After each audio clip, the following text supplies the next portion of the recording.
If I could persuade you to believe what tonight I hope I will try to, your entire world would change. You hear the word God, the word Jehovah, the word Lord, the word Jesus, the word Christ, and you think of something other than yourself, one that is greater, one that you would worship. Tonight it is my purpose to show you that God and the eye of man are one. When you say, I am, that is the God of Scripture. Confined as you are, you think, how could it be? God created the universe and sustains it. And here I am, like a little worm, 10 years, and then I vanish. But now let us turn to Scripture. We turn now to the 16th chapter of Matthew. And the question is asked of the disciples, the followers, those who have heard him. And he said to them, who do men say that the Son of Man is? And they reply, well, some say John the Baptist, come again. Others, Elijah. Others, Jeremiah, or one of the prophets. And then he said to them, but who do you say that I am? And the spokesman called Peter answered and said, thou art the Christ, the Son of the living God. And he said to him, blessed art thou, Simon Bar-Jonah, for flesh and blood could not have told you this, but my Father who is in heaven. So here he equates the Son of Man with the eye of man, not the organ that sees or through which you see, but your sense of awareness, that I amness, when you are aware of being, your consciousness, your human imagination. So he equates the two. The Son of Man spoken of in the Old Testament and brought forward into the New is nothing more than the eye of man. And he calls it the Christ, and defines Christ as the Son, of God. Now we find Christ being defined in the New Testament as the power of God and the wisdom of God. So the eye of man is the power of God and the wisdom of God. If man does not know it, well, then he will not exercise that power. He will not exercise that wisdom. So tonight I am trying to persuade you that when you say I, before you say anything, that is the power and the wisdom of God. And you can't separate the power of God and the wisdom of God from God. So you will say in the end, I and my Father are one, for he is called the Son of God. Now we are called upon to test this, if it be true. Can we test it? I hope you'll put it to the test. When I tell you that your own wonderful I amness is God, though prior to that you believe that you are little something, moving across the earth for a few years, 70 years, and then you will vanish, in the hope of some restoration, but a hope, no assurance. But now I'm going to tell you that you really are God. Your own wonderful consciousness, your human imagination, that is the God of Scripture. And there is no other God. Imprisoned as you are in these bodies of flesh, You did it for a purpose. Now let us see what it tells us about this Son of Man that is now equated with the eye of man. No one has ever ascended into heaven but he who descended from heaven, the Son of Man. You'll read that in the 3rd chapter, the 13th verse of John. So here we find you are a pre-existent being. No one can ascend into heaven but he who descended from heaven, the Son of Man. Your ascension in the next verse, the 14th verse, is showing you how you ascend. As Moses lifted up the serpent in the wilderness, so must the Son of Man be lifted up. That's all imagery, and yet it is true. You descended into generation in a world of death, where everything begins, it waxes, it wanes, and then it disappears. But there's something in you, clothed in this garment that does die, that is pre-existent, and its home is heaven, which is harmony. You gave it up completely. You aren't pretending that you're a man. You descended into man. You became man. With all the weaknesses, all the limitations, all the restrictions of man, to experience this world of death and decay. There will come a moment in time that you will ascend from this restriction, taking with you the experience that is yours because of this restriction.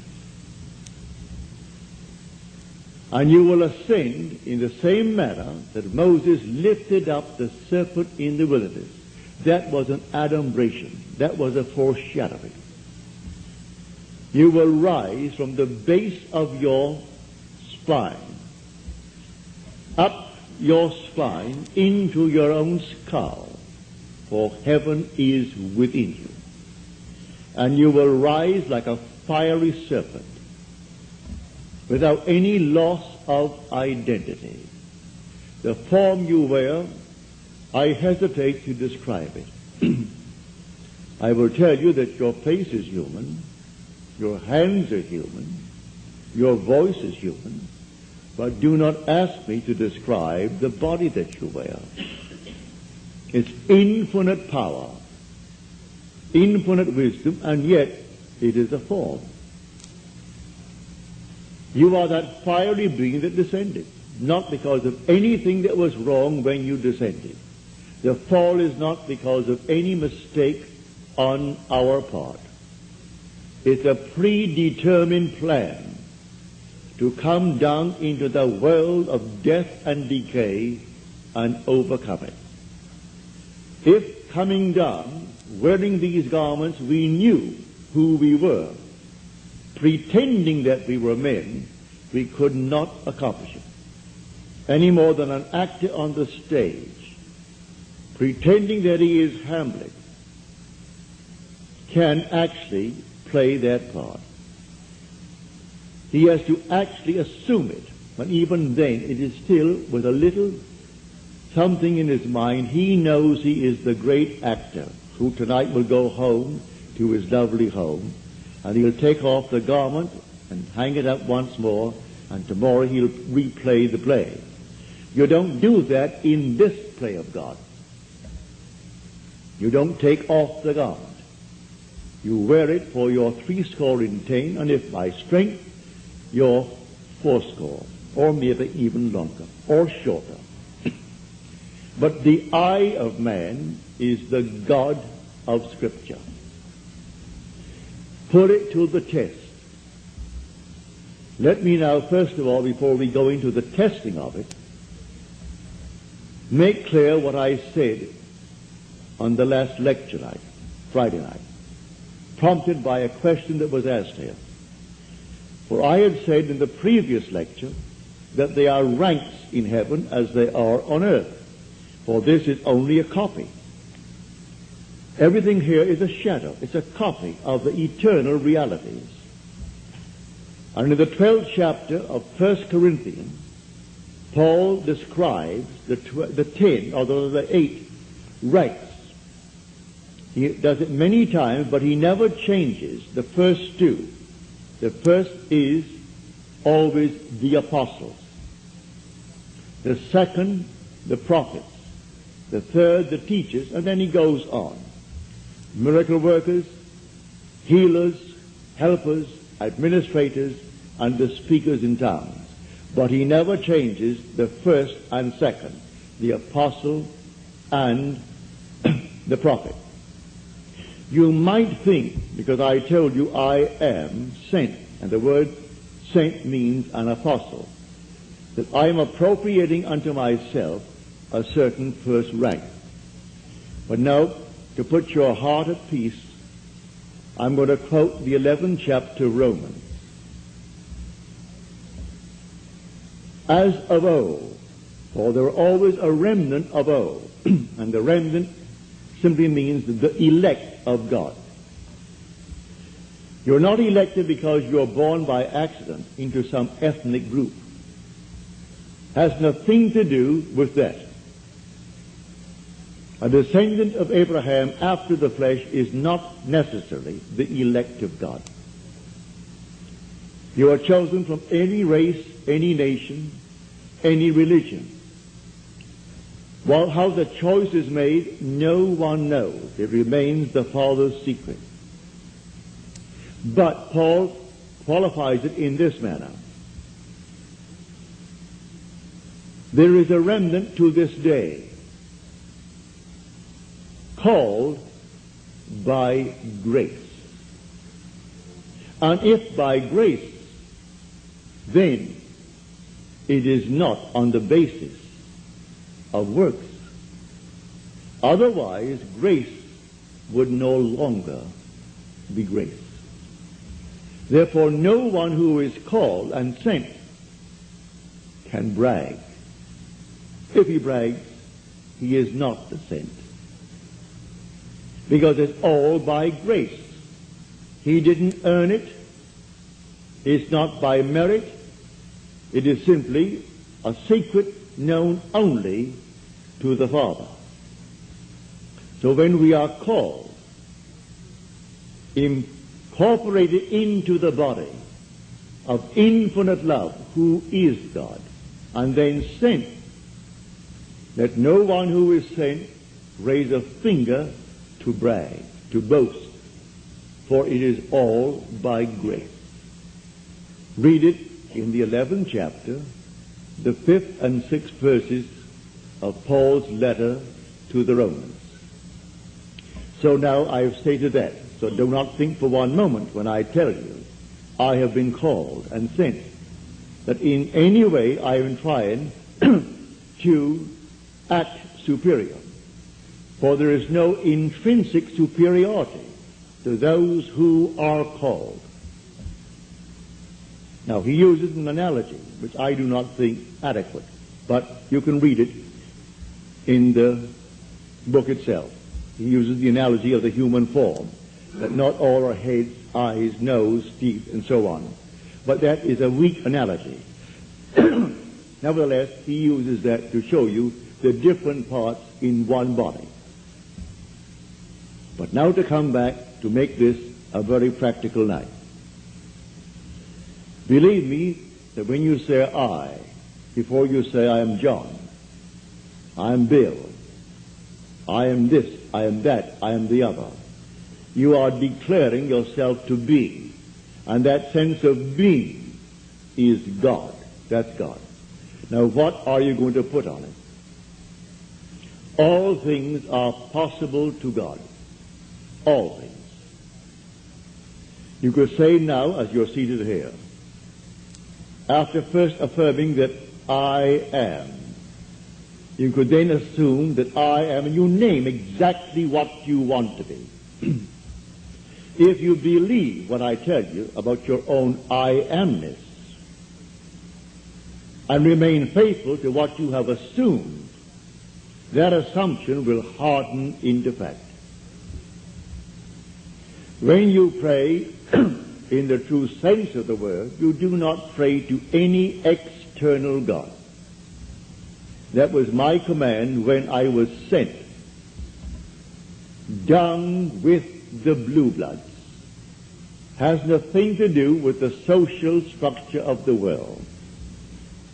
It has only to do with church protocol, all external worship, all ceremonies, everything that leads the individual outside of himself.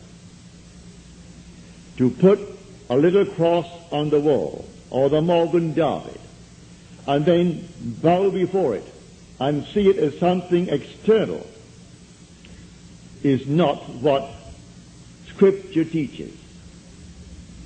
Buried in the Old Testament there is a pattern.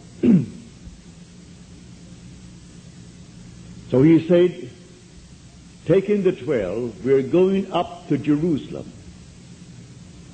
And everything written about the Son of Man, which is the eye of man, will be accomplished. But they did not understand what he said. It was beyond their ability to grasp.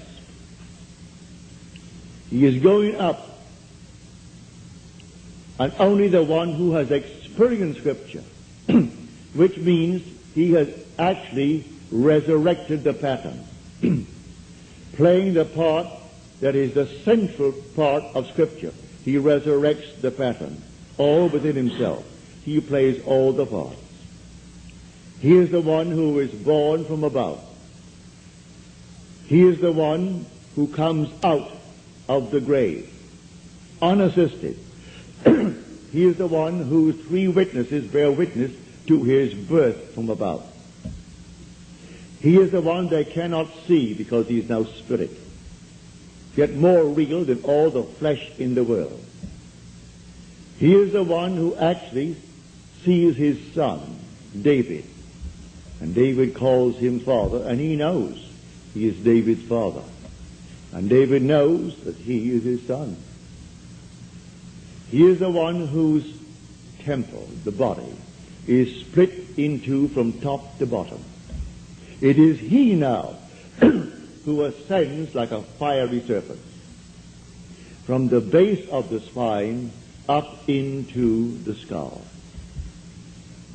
He is the one on whom the dove descends and lights upon his hand like Noah in the ark. And as Noah brought the dove into him, you bring the dove to you, for man is the ark of God. And as the ark contains all things within itself, pardon me, man contains within himself all things. Everything he creates from within himself. And this pattern, the individual awakens within himself. And who does it? The eye of man. And that is God. Now tonight you can test it, as you are called upon to test it. Test yourselves and see. Do you not realize that Jesus Christ is in you? Unless, of course, you fail to meet the test. Examine yourselves to see whether you are holding to the faith. What faith? To have someone tell me that I am a Christian, or I'm a Jew, or a Mohammedan, and holding to that faith that they talk about? No. The faith that I'm talking about tonight, that your own wonderful I amness is God. Test it to see if you're holding to that faith. If you're holding to that faith and all things are possible to God, you should be able to prove it in the testing. She's not here tonight. She promised she would write me a letter, having told me the story on Friday. But I know she finds it difficult to express herself in writing. She can paint and paint and paint and do all kinds of lovely things in painting, drawing. And when I say to her, please write it that I may tell it to my audience before I close, for I have no future plans after I close on the 29th. So I would like to share your experience with them, to encourage everyone in this world to do what you did.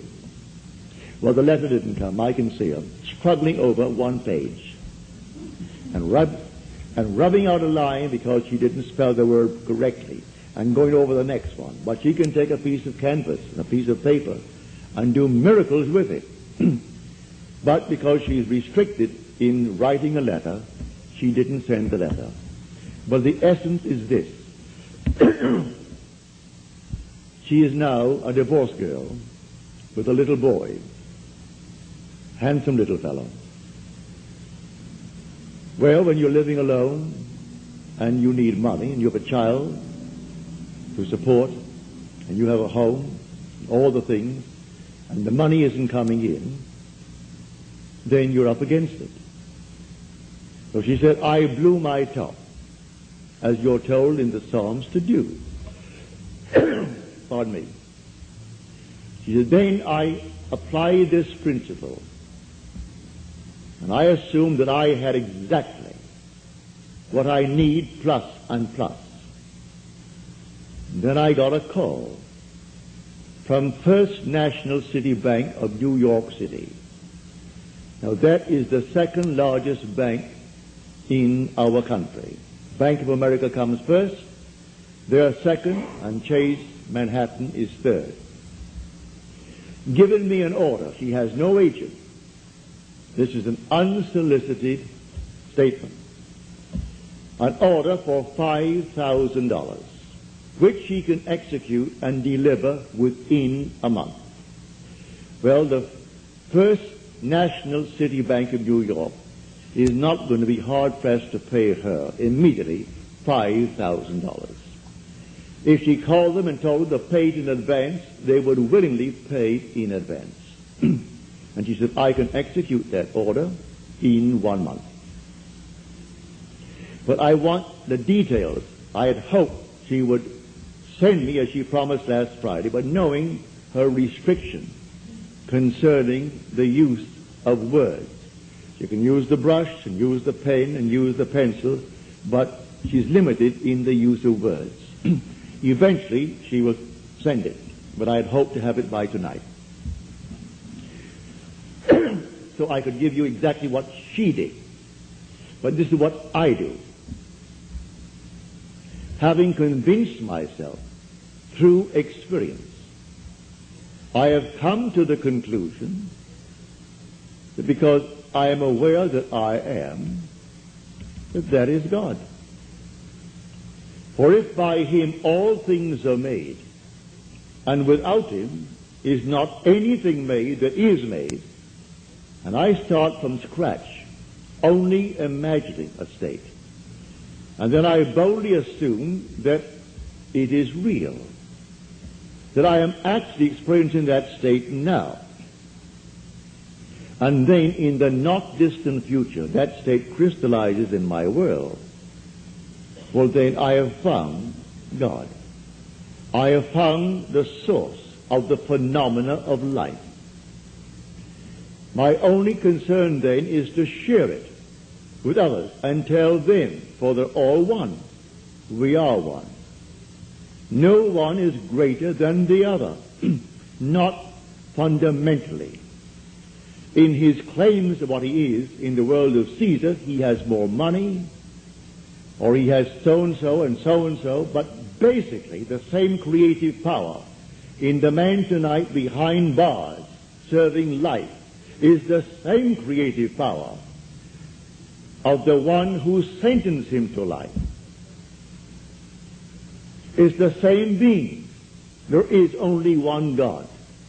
Hear, O Israel, the Lord, our God, the Lord is one. And the word translated, the Lord, is Yod He Vav He. Properly translated is I am. When you go unto the people of Israel, and they ask you, what is his name? And you claim that the God of Abraham and the God of Jacob and the God of Isaac sent you. You say unto them, I am has sent me. That's my name forever. And by this name I shall be known throughout all generations. But man finds it difficult keeping the tense. And so he speaks of thou art, or he is. And he never actually comes down to the fundamental and knows that I am. I am the cause of the phenomena of my life, good, bad, or indifferent. I have to live with it and change my assumptions if I would change the world in which I live. But now, can I help a seeming other? I say you are myself pushed out. Can I help another? Yes, because there's only one. If your request of me comes within the framework of the golden rule, something that I would like done to me, then I can willingly help you. If you ask of me that which does not come within the frame of the golden rule, do not ask it of me. I grant you complete freedom to go elsewhere and go to anyone who will tell you they can do it in spite of what he said. Go ahead. But if anyone asks of me any request, all that I do is this. It's so simple. We are told in Scripture, whatever we ask of him, knowing that he hears it, it shall be done for us. If we know he hears it. Well, can you imagine you seated here on the surface of your being, a rational being, knowing something that the depth of your own being that encompasses you doesn't know? So you know, and you think, well, he doesn't know. Well, read that in the story of Ezekiel. You'll read it in the 38th chapter. And these are the elders of Israel that went into the dark room. And they are carving on the walls all gruesome things. And they said within themselves, the Lord does not see us. And the Lord is speaking to his prophet Ezekiel. And he said, the elders of Israel say that I do not see them. And watch what they're doing, making all these abominable things within the great cavern. They will all reap them, because I see everything that the elders of Israel see. But they think because it's dark and it's a cavern, no one knows what he is doing. That God doesn't know it. I have said time and again, there is no fiction in this world. You might have heard the story, and you read the story, concerning the seajacking of the Queen Elizabeth. You might have read the article in Time that some girl at Hunter College wrote that story in detail, and she was so shy when it came to the point to be read, she could not read it. She's a shy, sweet lady with a gift of writing. She wrote that in detail, including those who seemingly participated, a terminal case in cancer, and one who is running away from the law, who has not a thing to gain, and therefore is quite willing to blow the Queen Elizabeth with 2,200 souls aboard. And everything is completely in detail in her fictional story. If imagining creates reality, there is no fiction. So, someone expressed her thought. and called the captain while at sea and demanded $1 million and would settle for $350,000. Well, it must have cost them, I should say, more than $1 million to stop that huge hulk in mid-Atlantic and then feed 2,200 people 4 times a day for the extra meals that they would have coming to them. Plus all the things that you put it all together, it would cost more than $1 million. And a little girl, possibly writing this for her PhD or writing it for some reason, and she writes it in detail. They gave her name so you can contact her. They gave the school is Hunter College in New York City. And everything in detail, pardon me, is told in that story. So I tell you, you sit down and write fiction. Need not put it down. My friend wrote fiction. She had a large sum of money coming in. And she went to town within herself, and she wrote in herself, and blew her top, as it were.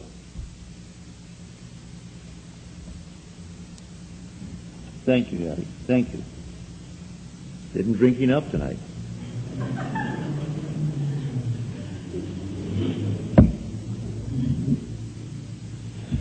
So she, in the depth of her own being, conjured the sum of money that she needed.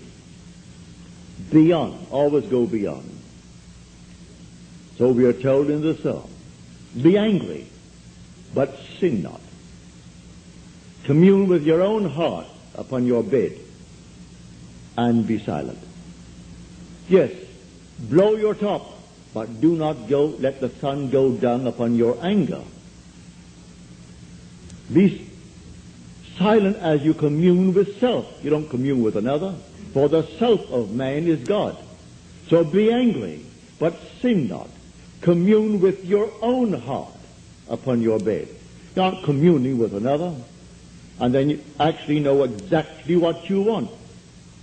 And in that state, fall asleep. And in a way that no one knows, and you, in your surface mind, you do not know, it will all come to pass. Everything in the world is created this way, but man does not know it. Who knows tonight who is treading the winepress that is going to cause a change of mind in tomorrow's world? But when they do it, they are intense in the doing it. If you are lukewarm, you're told in Scripture, I'll spew you out. Would that you're either hot or cold. But because that you are lukewarm, I will spew you out. You can't do anything if you're lukewarm. You must be intense about it. You want to be rich? All right, can be rich. You want to be known? You can be known. No matter what you want, but you must be intense about it. And then commune with your own heart upon your bed, and then let it drop. You'll read that in the 4th Psalm, the Psalm of David. So I say to everyone here, believe me, your own wonderful I amness, your consciousness, your wonderful human imagination, that is God. And all that you behold, though it appears without, it is within, in your imagination, of which this world of mortality is but a shadow. So you can change the shadow if you change the object, for you are the light. He said, I am the light of the world. Change the object that you're holding within yourself and identifying yourself with it. Change that object, you're light enough, and you'll cast a new shadow upon the world. So you say, I am, and you name it. And then you say, I am unemployed. No, I am gainfully employed, making more than I've ever made before. Don't ask yourself how and why and through whom. That is not your conscious reasoning mind's concern. If you take the intellectual background, the educational background of those who are making top money in the theatrical world, I doubt that they could pass any college examination. I don't think they could pass any entrance examination to college. Yet they're making $1 million, $2 $2 million a year. Do you think Bob Hope could pass today's examination for entrance into college? Well, all of his material is written for him anyway. Can't even write that. But he has millions, all right, because that's how he dreamt. May I tell you? I know the background of the man. A friend of mine who is now gone from this world played in vaudeville with him, and he would borrow from my friend every week a sum of money because he had to go to that post office and buy a postal money order and send to his bank. He borrowed money that was interest-free because he was sending in money that was not interest-free. He had to send a certain sum of money every week, and he would send it into his account. And borrowed from my friend Harry Webb, who had a band, and they played together. Not in the same act. Harry had his own act. He has a small band. And Harry was the outgoing personality who didn't care about money, and so he wanted money. Hope wanted money. He would loan him the money. He always paid it back the next week and borrowed it again, because he had to have so much in that bank every week. And when they would go into a restaurant and food was left over, like bread and butter, who took it all home? Bob Hope. Bob took all the buns, all the rolls, everything that was there uneaten. He paid for it, and you paid for it. You don't want it, Harry, do you? No. All right, so he took it home. So he has 400 million, so they claim. That was his goal in life. If that's your goal, have it. I speak of another goal. The goal of awakening to who we are. When man awakens from this dream, the whole vast world and all that it contains is as nothing to the being that you are. You came down from heaven, where the whole is yours. As you're told in the 50th Psalm, if I were hungry, I wouldn't tell you, for the world is mine, and all within it. The cattle on 1,000 hills are mine. So why should I tell anyone of my need when it's all mine anyway? I would slay and eat. When you awaken, you don't ask anyone if you awaken from this dream of life. But while you're in it, all right, we're one.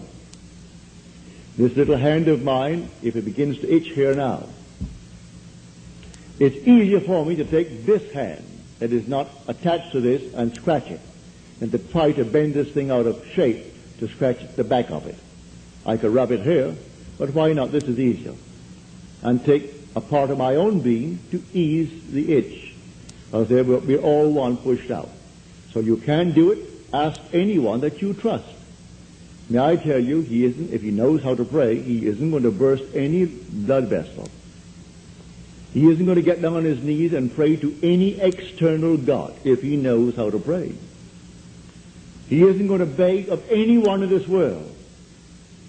What he will do, he will simply represent you to himself as one telling him that you have what you asked of him. And when he is satisfied that you told him that you have it, don't ask the second time for the same thing, because he is not going to listen to you. He heard it, he is still hearing it, and he will continue to hear it until that which he has heard is perfectly externalized. So don't think you need several treatments. That's a lot of nonsense. Treatments for what? It either is or it isn't.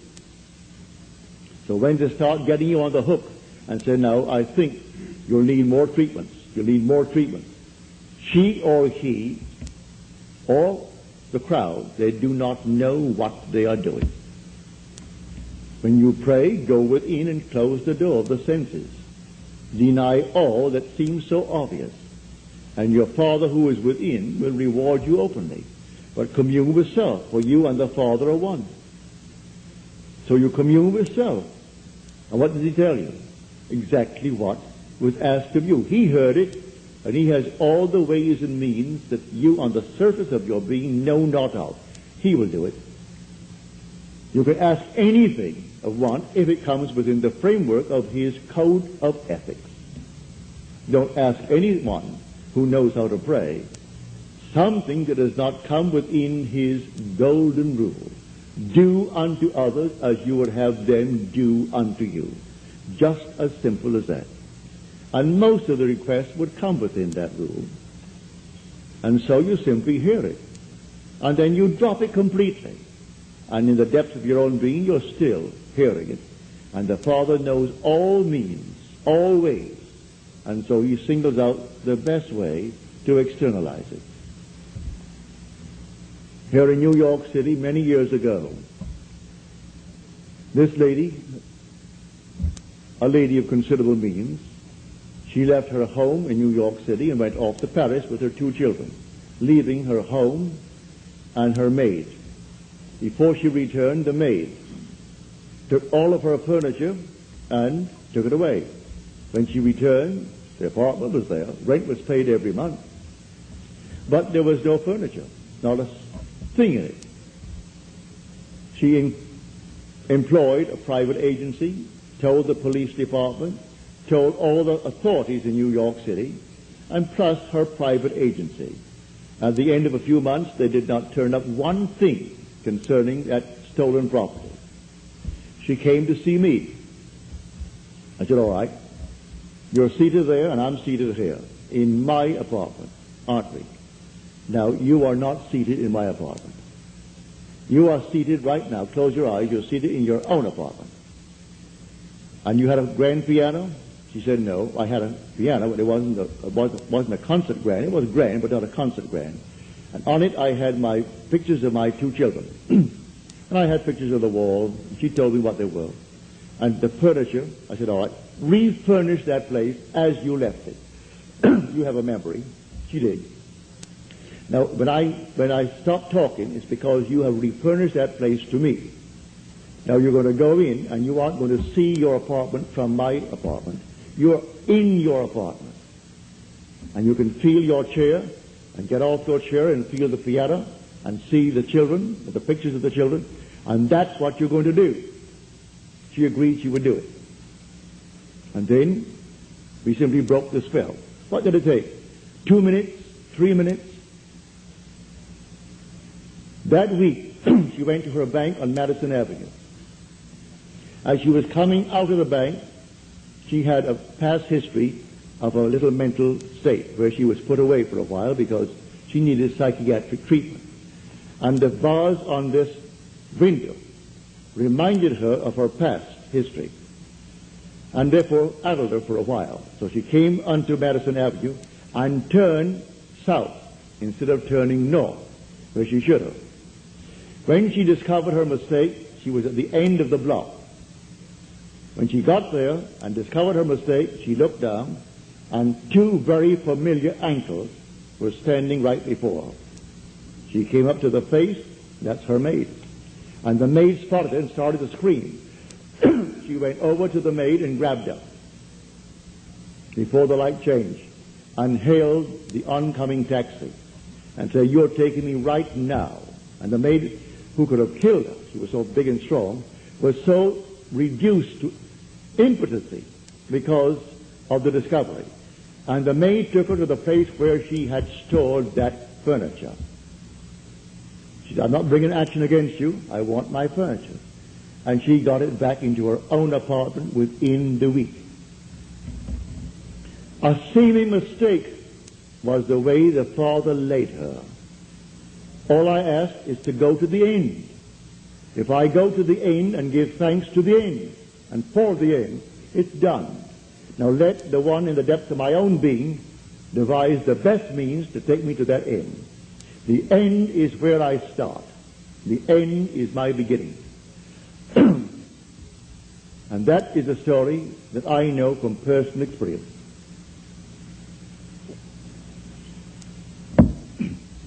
So do not attempt to devise the means and tell the one that you ask to pray for you how it should be done. He will lose all interest and turn his back and say, go elsewhere.